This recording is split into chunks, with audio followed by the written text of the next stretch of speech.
जिममा सब सरहरू भेला भएको बेलामा क्युएनए गर्नु पर्यो भनेर हाम्रो सरलाई प्रश्न सोधे।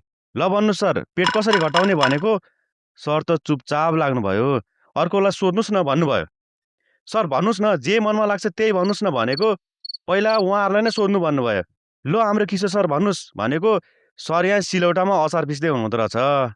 मेरो त घरमा भात पकाउने अचार बनाउने गरेर नै पेट घटेको हो भन्नुभयो। ल सुवर्ण सर तपाईँ भन्नुहोस् भनेको। मासु चिउरा नखाने, खालि पानी मात्रै पिउने, त्यही पनि 3 पानी पानी रे, अनि बल्ल घट्छ भन्नुहुन्छ त। क्या बात है सर, क्या बात है सर। मेरो पालो तपाईँहरू सबैजना पास हुनुभयो ल भने। हाम्रो अर्को सरलाई सोधौँ भनेको। यहाँ एक्सर्साइज गर्दै हुनुहुँदो रहेछ। ल हेर्नुहोस्, उहाँ सरको ज्यान त्यसै बनेको ज्यान हो र यो।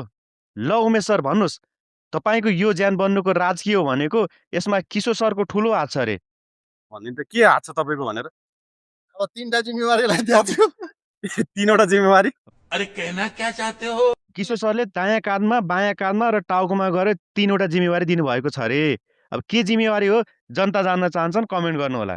यसमा के बोल्नुहुन्छ कि तपाईँ? होइन, उहाँको त्यो जुन हाम्रो माटोमा जुन संस्कृति पार्टीले हेल्प गरेछ नि होइन, हजुर उहाँहरूले मलाई नि सिकाएर म नि त्यही बाटोमा हिँडिरहेको छु अहिले हेल्प गर्नलाई होइन। उहाँले आज भ्याउनु भएन अचेल होइन। हजुर अब भ्या चाहिँ उहाँले लाग्नुहुन्छ हजुर होइन। अब श्रम दान गर्नु भनेको त राम्रो कुरा हो।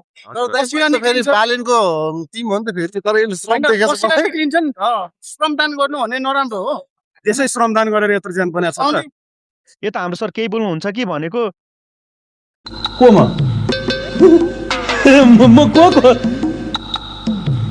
सर गफ धेरै भयो, गफ यहाँ गर्ने होइन चिया पसलमा गर्ने भनेको।